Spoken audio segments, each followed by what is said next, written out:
Gautama Buddha teaches that our body is the key to stay healthy. So don't be sad about what's gone, and don't stress about what's to come. Smart living is being true to the now. But many of us don't know how to do that, because we don't really want to live. We're stuck in our past and anxious about our future. You should think about the future that's coming, and if you can live in the now, give it a shot, and you'll see your mind and body will be totally healthy. Once you start living in the now, you won't feel any hurt from the past or any stress about the future. Instead, the breaths you take now will also bring you a joy and happiness you have never known before. If you trust in Gautama Buddha, then pay close attention to this story. It will teach you how to live in the now, leaving your past and future behind. So the story starts with a guy named Aman, who is really upset and troubled. He was sitting on a rock on a mountain and crying. While he was crying, a Buddhist monk happened to walk by. Seeing him cry, the Buddhist monk went over to Aman and started talking to him. Aman asked, "If you think I'm planning to jump from here and end my life, then you're right. But what does it matter to you? It's my life and I can do whatever I want with it." The Buddhist monk told Aman, "If you're still not sure about doing it, then what's the point of crying here?" Hearing this, Aman got angry and told the Buddhist monk, "Look, respected monk, whatever I came here to do, I'll do it, but I don't need you interfering." Saying this, Aman started crying, really hard. Then the Buddhist monk asked Aman, "Okay, tell me, have you left everything behind? Have you brought anything with you?" In response to the Buddhist monk's question, Aman said, "I've left everything behind. I have nothing, and what's the point of living if I have nothing to lose?" Hearing this, the Buddhist monk told Aman, "If that's the case, why are you carrying this weight on your head?" Surprised by the Buddhist monk's words, Aman asked, "What weight am I carrying? My hands are empty, and I don't have anything." That's when the Buddhist monk said, "Even your breath isn't flowing right. You've come here to leave this world and cry your heart out. A person with nothing to lose never does such things. Why would he weep?" Hearing this, Aman got even angrier and asked the Buddhist monk for clarification. "What do you mean by that?" The monk answered, "Have you ever tried to look inside yourself? How much load have you been carrying? How heavy is the weight on your shoulders? How long do you plan to carry these loads? Drop them here and lighten your load. How long will you let yourself be stuck under these loads?" As soon as Aman heard all these words from the Buddhist monk, he immediately fell at his feet and put his hands together, saying, "Respected monk, no one has ever understood me until now. Many people have come and gone from here, but no one has ever told me these things. You've understood me to a degree that even my family couldn't. You've completely understood me." Aman then asks the Buddhist monk for help, saying, "Can you fix my problem?" The monk replied, "Where is the problem?" The person insists, "It's at my house." The monk, however, clarifies that the problem is not at your house. Aman insists, No, respected monk, the problem is at my house. Come with me once and see." While explaining to Aman, the Buddhist monk said the problem is not at your house, but within you. Have you ever looked inside yourself? All the problems are within you. Until you solve them, you will only see problems everywhere all the time. And if the problem is at home, what are you doing on top of this mountain? You were saying that you have left everything behind. Your own house, your family, your close relatives, and if you have left all these things behind, your problem has also disappeared there. So why are you so troubled? Hearing all these things from the Buddhist monk, Aman said, "Monk, you are right. I understand your words. The problem is within me. I am not capable of any work. Whenever I try to do something, I mess up everything. Whatever I touch turns into a disaster. I have never done any job right. My luck is just terrible. Hearing these words, the monk started smiling and said to Aman, "It seems like you have bad luck. Tell me what's wrong with your luck." Aman replied to the Buddhist monk, "I wanted to start a business. For that I needed money, so I took some from my family and started a business with that money. My business was doing well at first, but it didn't last. In the beginning, my family supported me and everything was going well. But gradually, I started experiencing losses in my business, and seeing all this, my family got mad at me and distanced themselves from me. I wanted to do business and earn a good amount of money to take care of my family and provide them with all the comforts they wanted.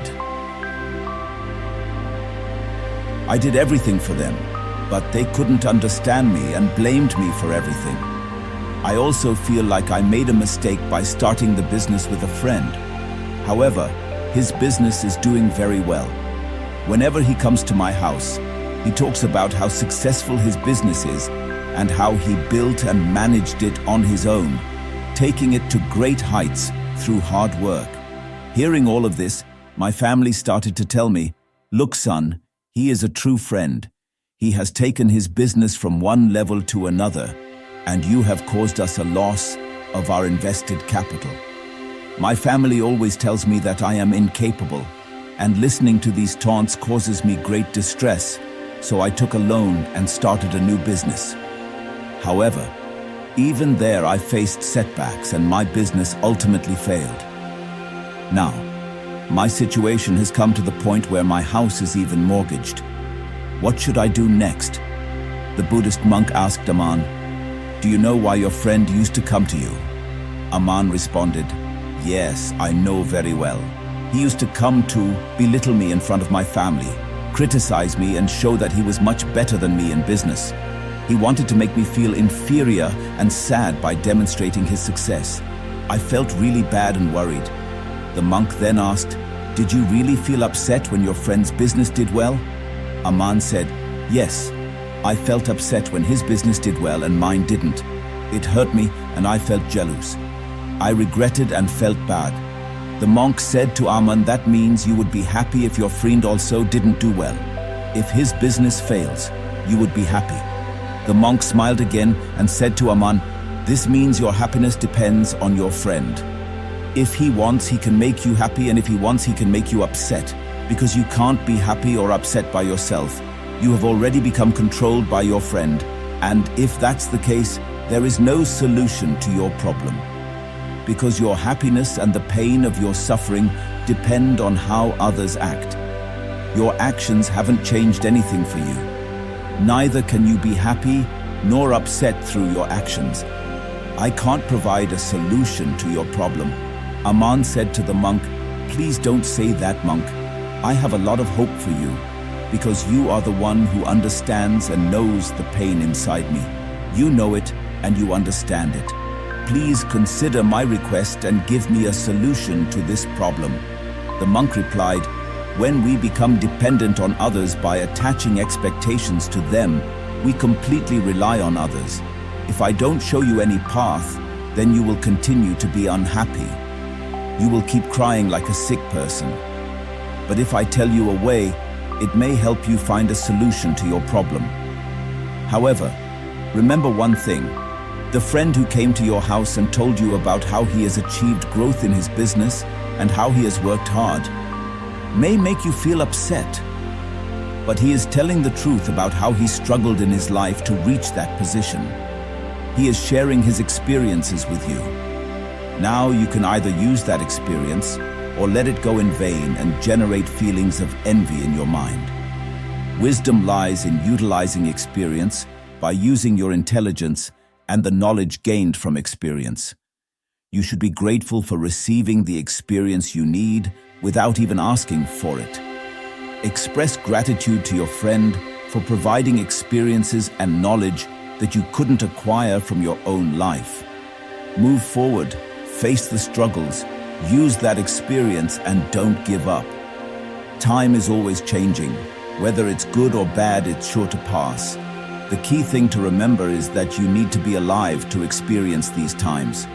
When you succeed, Your business will grow through the challenges and reach new heights.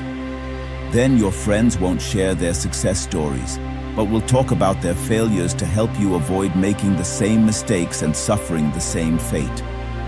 Use your own intelligence instead of relying on their words, as they're not trying to make you happy, but rather to see you suffer.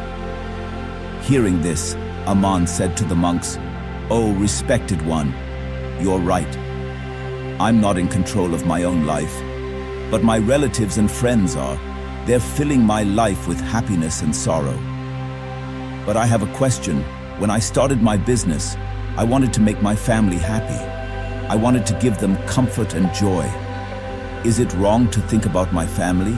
I was doing everything for my family, but after losing in business, even my family left me."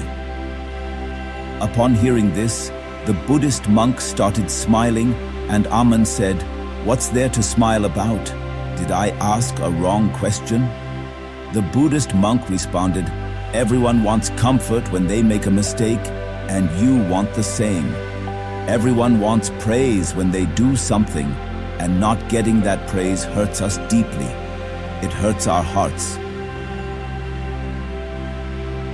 This is when we start to think that everyone in this world is selfish. Everyone works for their own benefits and interests, and everyone stays with us for their own reasons. But if you consider someone as your family and want to do something for them, then why do you feel like you're doing it for others? You're doing it for yourself. If you believe you're doing things for others, you'll be unhappy your whole life. When you understand that you're doing things for yourself, you'll feel a special kind of happiness and always be content. As long as you keep working to improve and excel at your tasks, you won't need anyone's sympathy." Hearing this, Aman told the monk, "Oh monk, I now get what you're saying. Until now, others controlled my fate. They used to fill it with happiness or sadness as they pleased. But now that I'm in control of my own destiny, whether it's good or bad, I won't admit defeat." Finally, Aman asked the Buddhist monks, "I understood everything you said, but can you give me something that can help me during the worst times of my life? Something that can be with me?" Hearing this, the Buddhist monks gave Aman a small box, telling him that it's very important and should be kept close. The box contains a secret that can soothe the greatest sorrows and save him from the worst disasters. Aman is told to only open it in situations where they feel there's no way out and everything seems pointless. The Buddhist monks then leave, leaving Aman with the box to take home with renewed determination. Aman started a new business and persevered through every challenge. This time, he achieved great success, and as a result, his family returned to him. He now enjoys all the comforts and pleasures of life and no longer dwells on past regrets or fears the future. His focus is solely on improving the present. Time always changes, just as bad times don't last forever. Good times don't either.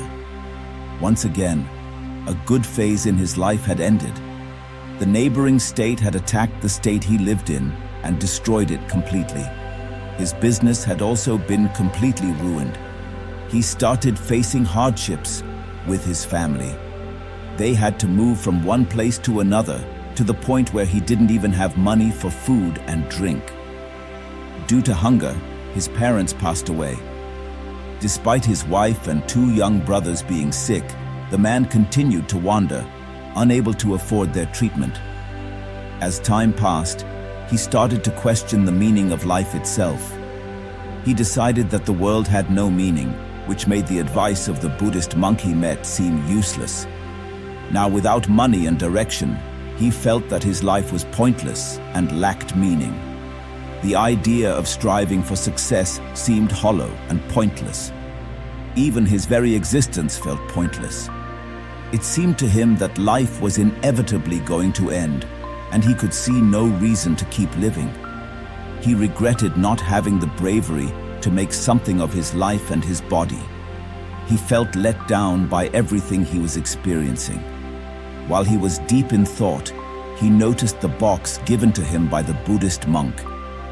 Inside the box, there was a note that read, "Your life can improve at any moment. You may be rich or poor, but with bravery, you can achieve anything." The note gave him a renewed sense of hope and bravery to chase his dreams. Aman started a new journey by continuing his life once again.